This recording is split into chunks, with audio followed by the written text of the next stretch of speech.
ఇది పురుషాధిక్య సమాజమా అంటే ఇప్పుడున్న పరిస్థితులు అలా లేవనే చెప్పాలి. కానీ సినిమాలలో మాత్రం దాదాపు అదే కనిపిస్తూ ఉంటుంది.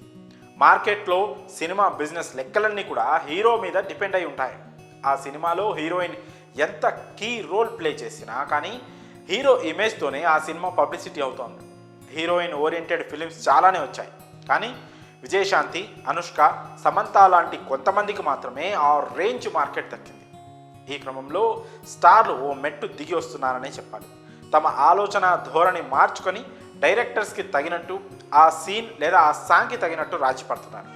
రీసెంట్గా పుష్ప 2 గేమ్ చేంజర్ మూవీ అప్డేట్స్లో ఇవి కనిపించాయి. సోషల్ మీడియాలో ఈ 2 సినిమాల గురించి తెగ పబ్లిసిటీ జరుగుతోంది. అసలు మ్యాటర్ ఏంటంటే పుష్ప 2 ట్రైలర్లో రష్మిక పాదాలను తన చెంపల మీద రాసుకుంటున్న షాట్ను పుష్పరాజ్ మేనరిజం తగ్గేదేలే అనే దానికి సంకేతంగా చూపిస్తారు. తన భార్యను ఎంత ప్రేమిస్తున్నాడో సింబాలిక్గా చూపించే ప్రయత్నం చేశాడు సుకుమార్. ఈ ట్రైలర్ రిలీజ్ అయ్యాక బాగా ఫేమస్ అయిన షాట్స్లలో ఇదొకటి. ప్రపంచాన్ని వణికించే మగాడు తన భార్య కోసం ఎంతకైనా దిగొస్తాడు అనే దానికి నిదర్శనంగా ఈ ఫ్రేమ్ డిజైన్ చేశారు. ఇక ఆ తర్వాత గేమ్ చేంజర్ నుంచి నానా హైరానా అంటూ ఓ మెలోడీ సోషల్ మీడియాలో హైరానా చేస్తున్న సంగతి తెలిసిందే. ఈ సాంగ్లో కూడా కియారా అద్వానీ పాదాన్ని రామ్ చరణ్ తన బుగ్గ వైపు తీసుకునే ఓ షాట్ ఉంది.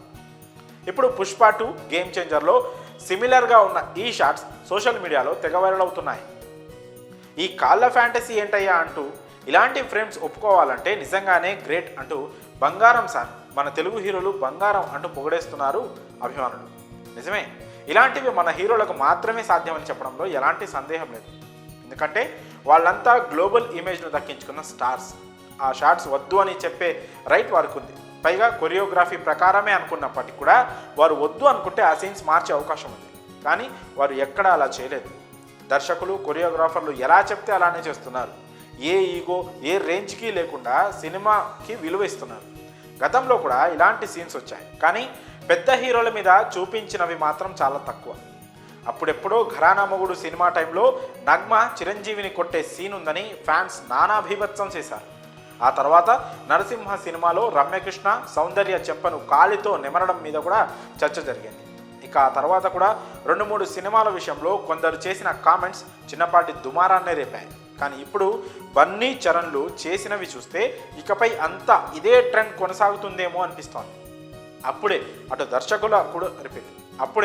దర్శకులు కూడా ఈగోలు, క్యాల్కులేషన్లు లేకుండా స్వేచ్ఛగా వారు అనుకున్నది అనుకున్నట్లు తెరపై చూపించగలుగుతారు. మరి నెక్స్ట్ రాబోయే సినిమాలలో ఇలాంటి ఫ్రేమ్స్ పడతాయో లేదో చూడాలి. మరి ఈ విషయంపై మీ అభిప్రాయాలను కామెంట్స్ రూపంలో తెలియజేయండి.